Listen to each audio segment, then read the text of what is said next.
بسم اللہ الرحمن الرحیم۔ السلام علیکم۔ نہیں ہے کھیل اے داغ یاروں سے کہہ دو کہ آتی ہے اردو زباں آتے آتے۔ لسان اردو میں آمنہ انجم کی جانب سے آپ سب لوگوں کو خوش آمدید۔ امید ہے آپ سب لوگ خیریت سے ہوں گے۔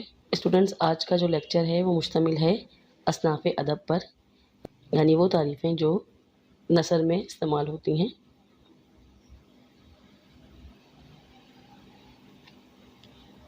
تعریفیں اصناف ادب۔ اس میں نکرہ یعنی اس میں عام۔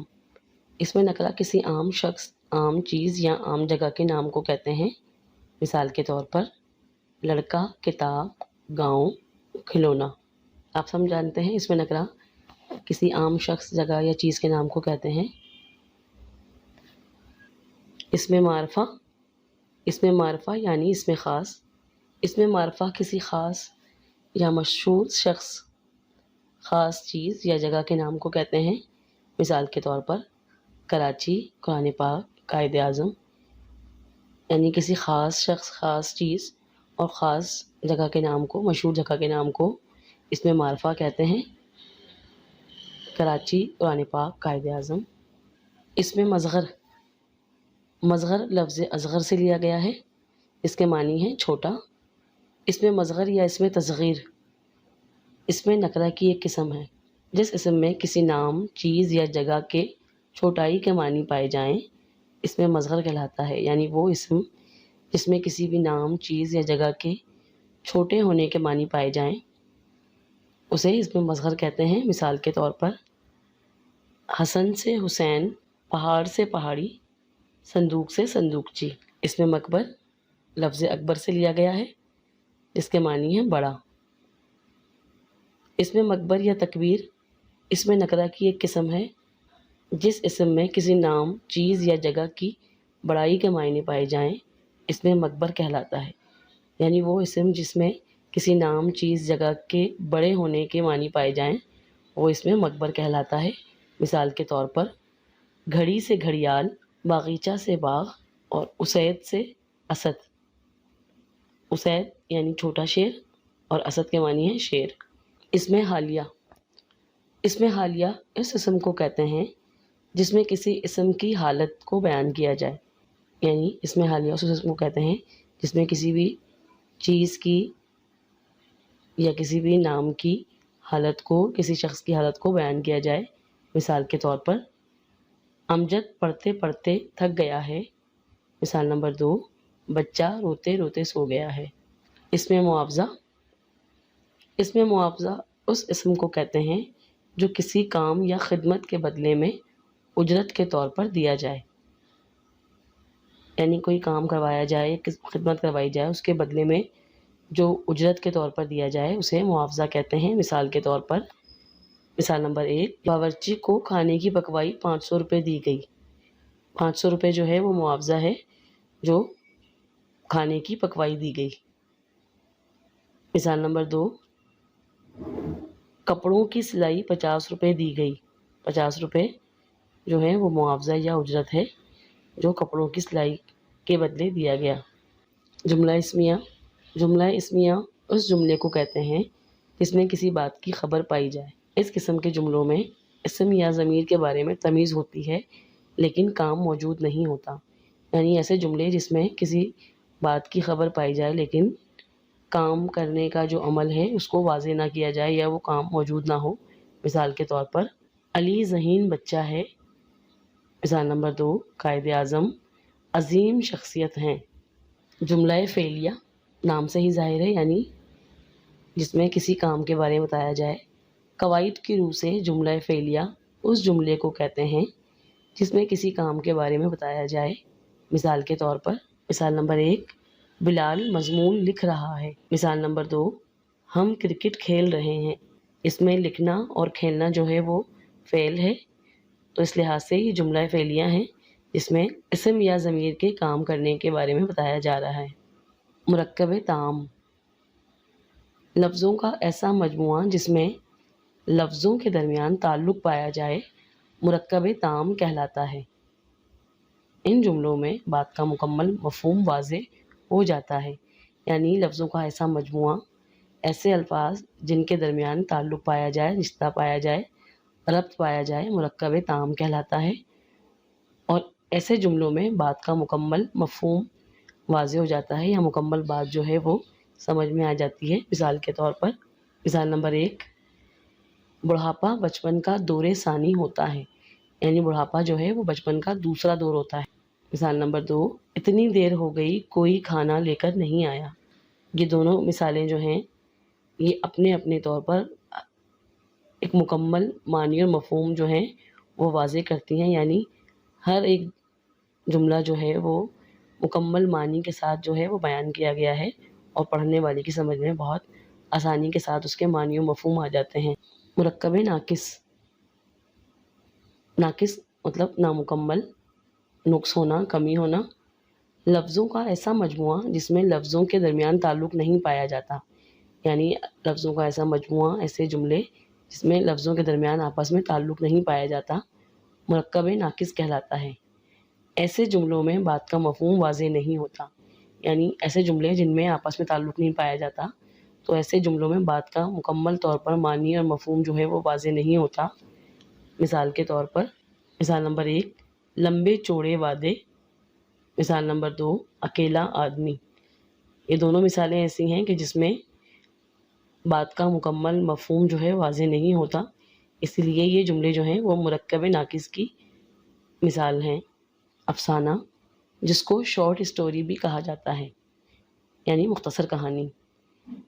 اس سے مراد نثر میں ایک مختصر و سادہ قصہ ہے جس میں زندگی کے کسی بھی ایک پہلو کو بے نقاب کیا جاتا ہے۔ یعنی افسانہ وہ مختصر کہانی ہوتی ہے، مختصر قصہ ہوتا ہے جس میں زندگی کے کسی بھی ایک پہلو کو بیان کیا جاتا ہے یا اس کی وضاحت کی جاتی ہے، یعنی کسی بھی ایک پہلو کو نمایاں کر کے تحریر کیا جاتا ہے۔ زندگی کے کسی بھی ایک پہلو کو نمایاں کر کے اس کو بیان کیا جاتا ہے افسانے کی شکل میں، مختصر قصے یا کہانی کی شکل میں۔ اردو میں مختصر افسانہ انگریزی ادب کے وسیلے یا ذریعے سے آیا، یعنی اردو زبان میں مختصر افسانہ یا شارٹ اسٹوری جو ہے وہ انگریزی ادب کے ذریعے سے آیا۔ مثال کے طور پر، بوڑھی کاکی، نیا قانون، چور اور مجسمہ۔ ڈرامہ یونانی لفظ ڈراؤ سے نکلا ہے جس کے معنی ہیں عمل یا اداکاری کے، یا دوسرے لفظوں میں یوں بھی کہا جا سکتا ہے کہ کچھ کر کے دکھانا، یعنی دوسرے لفظوں میں ہم یہ بھی کہہ سکتے ہیں کہ ڈرامہ کے معنی ہیں کچھ کر کے دکھانا۔ ڈرامہ ایک کہانی ہے جو اداکاروں کے ذریعے ناظرین کے سامنے اسٹیج پر پیش کیا جاتا ہے، یعنی ڈرامہ ایک ایسی کہانی ہے جو اداکاروں کے ذریعے اسٹیج پر دیکھنے والوں کے لیے پیش کیا جاتا ہے۔ دوسرے لفظوں میں یوں بھی کہہ سکتے ہیں کہ ڈرامہ ایک نقالی ہے۔ نقالی ہے مطلب نقل ہے جو حرکت اور تقریر کے ذریعے سے کی جاتی ہے، یعنی ڈرامہ ایک ایسی نقالی یا ایسی نقل ہے جو حرکات و سکنات اور تقریر یعنی ڈائیلاگز یا مکالموں کے ذریعے کی جاتی ہے۔ مثال کے طور پر، شہید، آرام و سکون، سمندر کا دل۔ ناول ایسی طویل نثری کہانی ہے جس میں انسانی زندگی کا عکس ہو، یعنی انسانی زندگی کے تمام معاملات اور معمولات کو دلچسپ انداز میں نثر میں پیش کیا جائے۔ یعنی ناول ایسی کہانی ہے، ایسی نثری کہانی ہے کہ انسانی زندگی کے جو پہلو ہیں، تمام پہلو، ان کو دلچسپ انداز میں نثر کی صورت میں پیش کیا جائے، ناول کہلاتا ہے۔ اور ایک طویل نثری کہانی ہوتی ہے، یعنی ایک بڑی نثری کہانی ہوتی ہے، زندگی کے تمام معاملات اور معمولات کو اس میں بیان کیا جا سکتا ہے۔ مثال کے طور پر، میرات العروس، آزادی کی راہ میں، نوجوان سپہ سالار۔ سفر نامہ، وہ باتیں جو ایک سیاح یعنی سیر کرنے والا یا مصنف اپنے سفر کے دوران دیکھتا اور محسوس کرتا ہے، یعنی ایک سفر کرنے والا سیاح مصنف جو ہے وہ اپنے سفر کے دوران جو کچھ دیکھتا اور محسوس کرتا ہے اور اسے یہ باتیں دلچسپ اور مختلف معلوم ہوتی ہیں تو وہ انہیں اپنے ہم وطنوں کے لیے قلم بند کر لیتا ہے۔ یعنی جب ایک سیاح، ایک مصنف جو ہے وہ کہیں سفر کے لیے جاتا ہے تو راستے میں یا وہاں پر قیام کے دوران اسے جو باتیں مختلف اور دلچسپ معلوم ہوتی ہیں تو وہ ان تمام باتوں کو اپنے ہم وطنوں کے لیے تحریر کر لیتا ہے یا قلم بند کر لیتا ہے، جو سفر نامہ کہلاتا ہے۔ مثال کے طور پر چین میں ایک دن اردو کے طالب علموں کے ساتھ، میکسیکو سٹی اور میں آپ بیتی یعنی جو آپ پر گزرے یا آپ کے حالات و واقعات۔